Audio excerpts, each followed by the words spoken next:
Hello friends, welcome to my channel study with Simar. आज हम करेंगे 10th क्लास मैथमेटिक्स के कुछ क्वेश्चंस जो मैंने चैप्टर वृत्त से लिए हैं। तो आइए स्टार्ट करते हैं। फर्स्ट क्वेश्चन है, 10 सेंटीमीटर त्रिज्या वाले वृत्त के केंद्र से 6 सेंटीमीटर दूर से जीवा की लंबाई ज्ञात कीजिए।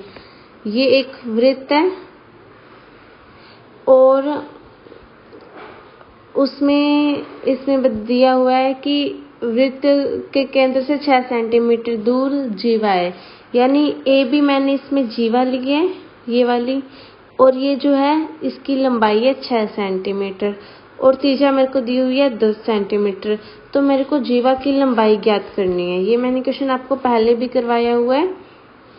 तो अगर हम देखेंगे कि सी पॉइंट पे ओ सी है, यानी ए बी पर जो लंब है वो ओ सी है, यानी ए बी का जो मिड पॉइंट है वो है सी, यानी अगर ए बी 4 सेंटीमीटर की है तो ए सी कितनी होएगी 2 सेंटीमीटर की, यानी जस्ट उसका हाफ हो जाएगा। तो इसके अंदर क्या होएगा, अगर मैं त्रिभुज ए ओ सी में देखूं तो जो कर्ण है वो है 10 सेंटीमीटर और आधार मुझे ज्ञात करना है, यानी ए सी मेरे को ज्ञात करना है और ओ सी है लंब। अगर ये इसमें थ्योरम लगेगी, वो लगेगी कर्ण की स्क्वायर बराबर आधार की स्क्वायर प्लस लंब की स्क्वायर। कर्ण है इसमें 10 तो 10 की स्क्वायर 100 हो जाएगी और आधार है इसमें AC तो AC की स्क्वायर हो जाएगी और लंब है इसमें 6 सेंटीमीटर तो 6 सेंटीमीटर की स्क्वायर यानी 36 हो जाएगी। अगर हम इसे आगे सॉल्व करेंगे तो AC स्क्वायर बराबर 64 आएगा। अब इसका अंडर रूट करने पर AC आएगा 8 सेंटीमीटर। अगर अभी तक मेरा सिर्फ AC आया है और जो केंद्र से डाला गया जीवा पर लंब होता है वो जीवा को 2 बराबर भागों में बांटता है। इस कारण से जितना AC है उतना ही CB है और AC और CB को जोड़ेंगे तो क्या बनेगा AB। तो 8 सेंटीमीटर प्लस 8 सेंटीमीटर करूंगी तो आएगा 16 सेंटीमीटर। तो इसका आंसर आया 16 सेंटीमीटर। नेक्स्ट क्वेश्चन है, 13 सेंटीमीटर त्रिज्या वाले वृत्त में 24 सेंटीमीटर लंबी जीवा खींची गई है। जीवा के वृत्त के केंद्र से दूरी ज्ञात करनी। ये उसका जस्ट अपोजिट क्वेश्चन है वैसा ही सेम टू सेम।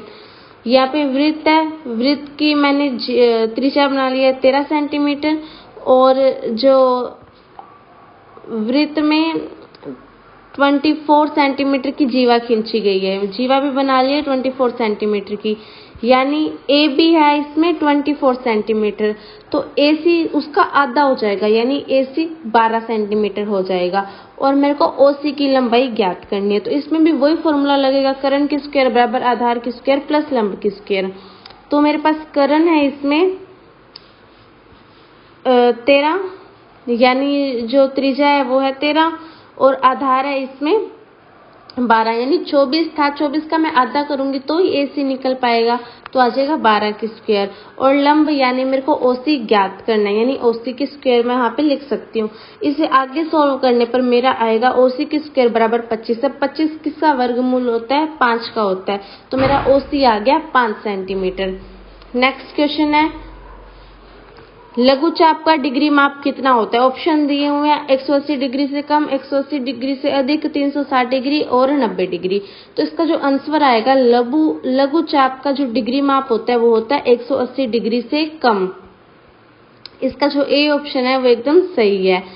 अब इसमें मैं आपको समझा देती हूँ। ये एक वृत्त है, इसमें लघु चाप का माप निकालना है।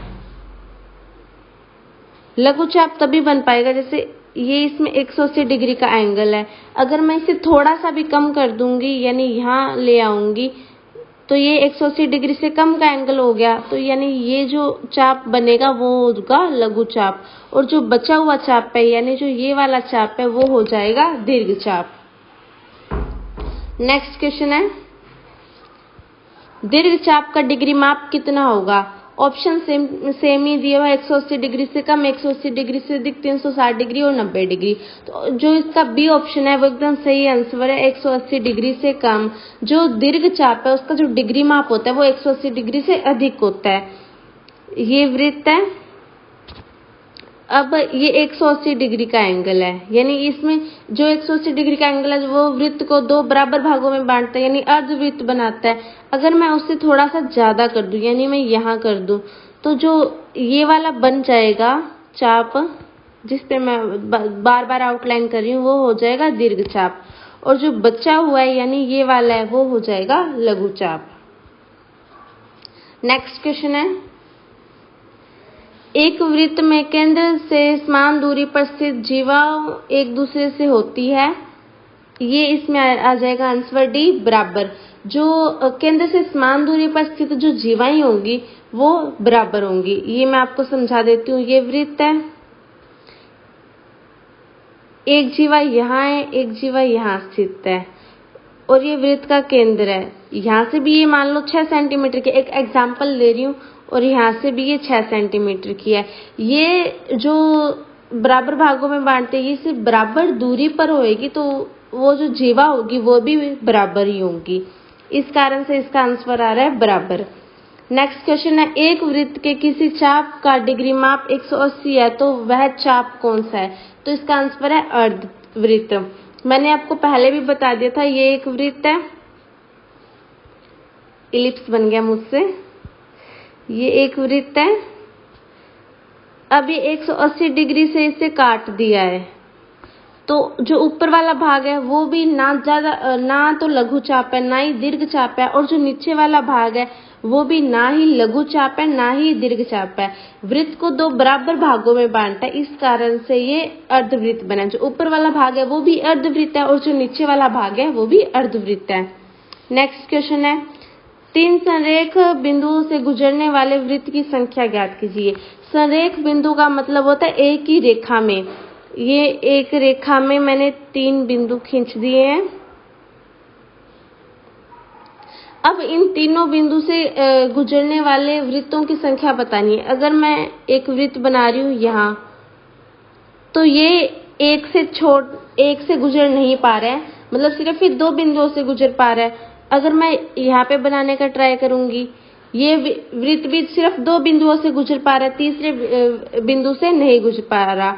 अगर मैं इन दोनों को मिलाऊंगी तो ये वाला वृत्त भी सिर्फ 2 बिंदुओं से गुजर पा रहा है, एक इससे और एक इससे। जो ये वाला बिंदु है वो रह रहा है, मतलब कोई भी वृत्त है वो सिर्फ 2 बिंदुओं से गुजर पा रहा है अगर वो संरेख है। तो इसका आंसर आ जाएगा 0, यानी 3 बिंदु जो संरेख है उनसे एक भी वृत्त नहीं गुजरेगा।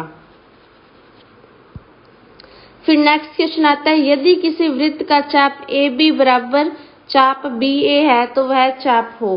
तो इसका आंसर आ जाएगा अर्धवृत्त। ये एक वृत्त है। अब इसमें मैं मान लेती हूँ ये पॉइंट है A और ये पॉइंट है B।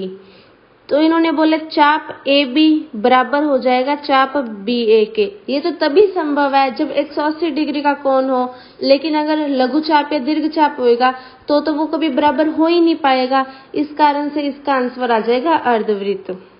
नेक्स्ट क्वेश्चन है, यदि वृत्त का व्यास 2 जीवाओं में से प्रत्येक को समद्विभाजित करता है तो जीवाएं होंगी।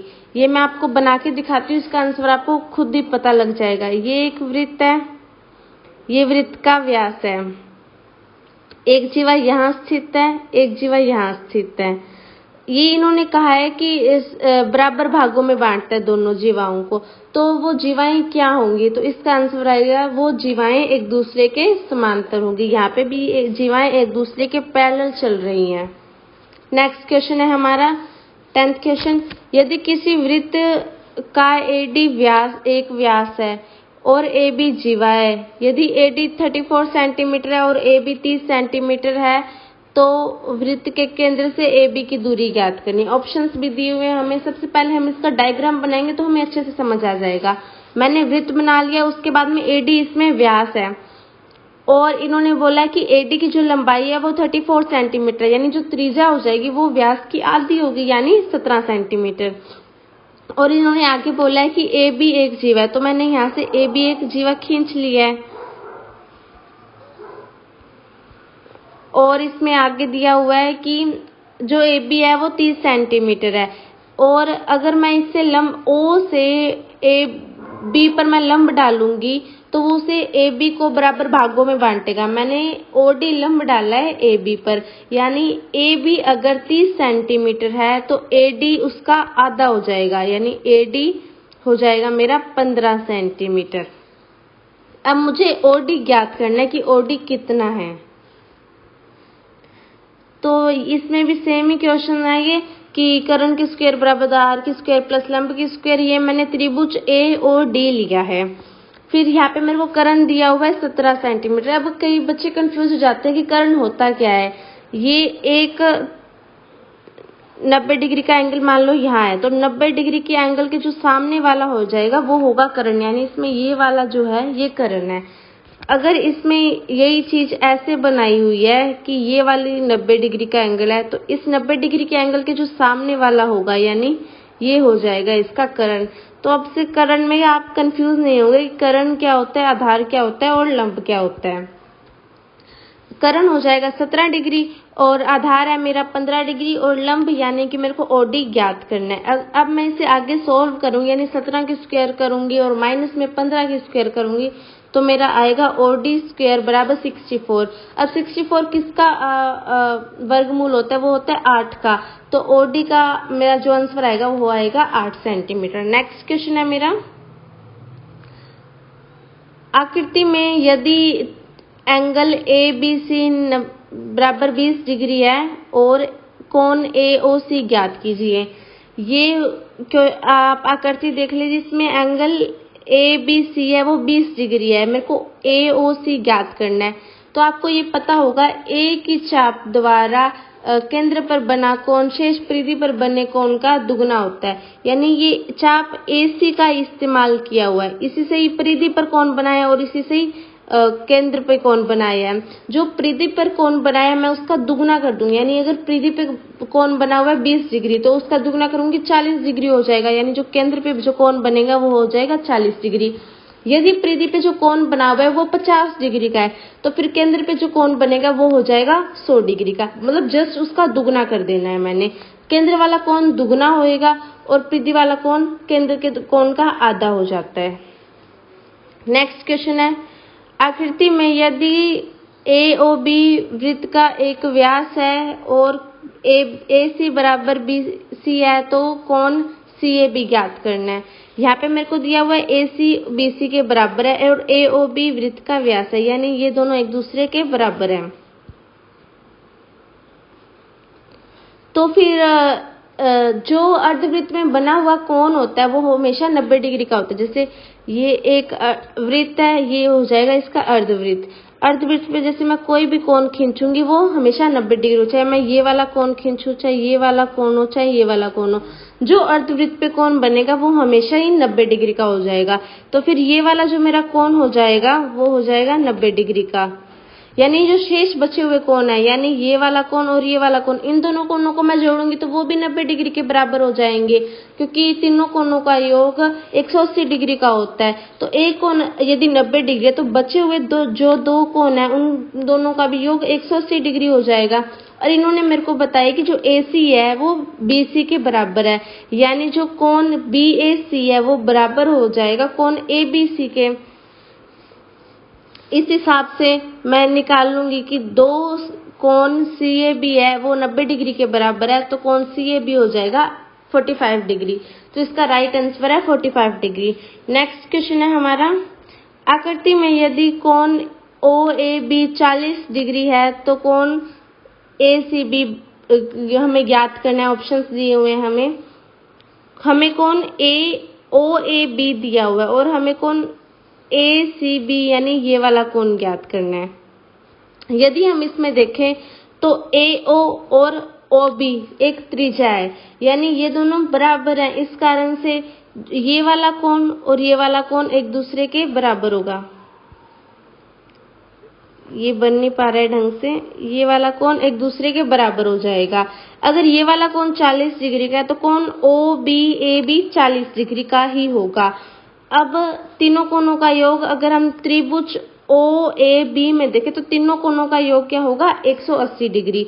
यदि ये वाला कोण 40 डिग्री का है और ये वाला कोण भी 40 डिग्री है तो इनका योग क्या हो जाएगा 80 डिग्री। अब 180 में से मैं माइनस कर दूंगी 80 डिग्री तो मेरे पास ये वाला कोण निकल कर आ जाएगा। तो मेरे पास ये वाला कोण आया 100 डिग्री।